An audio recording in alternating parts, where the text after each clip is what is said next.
ভাৰতৰ উত্তৰ পূৰ্বাঞ্চল মানে যেন বিনন্দীয়া প্ৰকৃতিৰ অপৰূপ সৌন্দৰ্যৰ সমাহাৰ। অৰুণাচল, অসম, মেঘালয়, মণিপুৰ প্ৰতিখন ৰাজ্যই ভৰা ভৰপূৰ সৌন্দৰ্যৰে।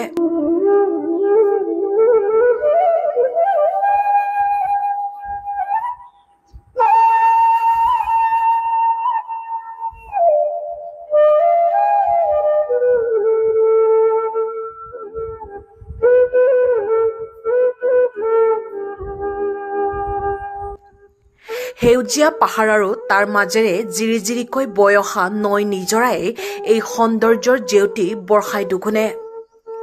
তেনে এক সৌন্দৰ্যৰ ভঁৰাল হ'ল পাহাৰীয়া ৰাণী পাছিঘাটৰ চিৰিকি জলপ্ৰপাত। সুউচ্চ পাহাৰৰ পৰা কুলু কুলু ধ্বনিৰে নামি আহিছে পাছিঘাটৰ চিৰিকি জলপ্ৰপাতখনি। জোনাইৰ অৰুণাচল সীমান্তৰ ৰুকছিন গেটেৰে সোমাই অৰুণাচল প্ৰদেশৰ পূব চিয়াং জিলাৰ বাণিজ্যিক চহৰ পাছিঘাটৰ পৰা সেউজীয়া পাহাৰৰ কাষে কাষে প্ৰায় 10 কিলোমিটাৰ বাট আগুৱাই গলেই পাব পাহাৰৰ বুকুত লুকাই থকা অপৰূপ সৌন্দৰ্যৰে ভৰা চিৰিকি জলপ্ৰপাত।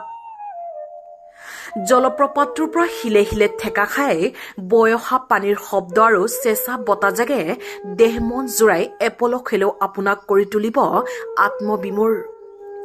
বগীবিল দলঙে ব্ৰহ্মপুত্ৰৰ উত্তৰ আৰু দক্ষিণ পাৰ সংযোগ কৰাৰ পৰাই এই প্ৰাকৃতিক সৌন্দৰ্যৰে ভৰা চিৰিকি জলপ্ৰপাতক চাবলৈ অসমৰ যোৰহাট, শিৱসাগৰ, মৰাণ, ডিব্ৰুগড়, তিনচুকীয়া, ধেমাজি, লখিমপুৰ আদি নানা ঠাইৰ পৰা আৰম্ভ হয় মানুহৰ সোঁতবোৱা। গ্ৰীষ্মকালত অসম, অৰুণাচলৰ লগতে দেশী বিদেশী পৰ্যটকৰো আগমন ঘটে পাছিঘাটৰ এই চিৰিকি জলপ্ৰপাতৰ সৌন্দৰ্যৰ উপভোগ কৰিবলৈ।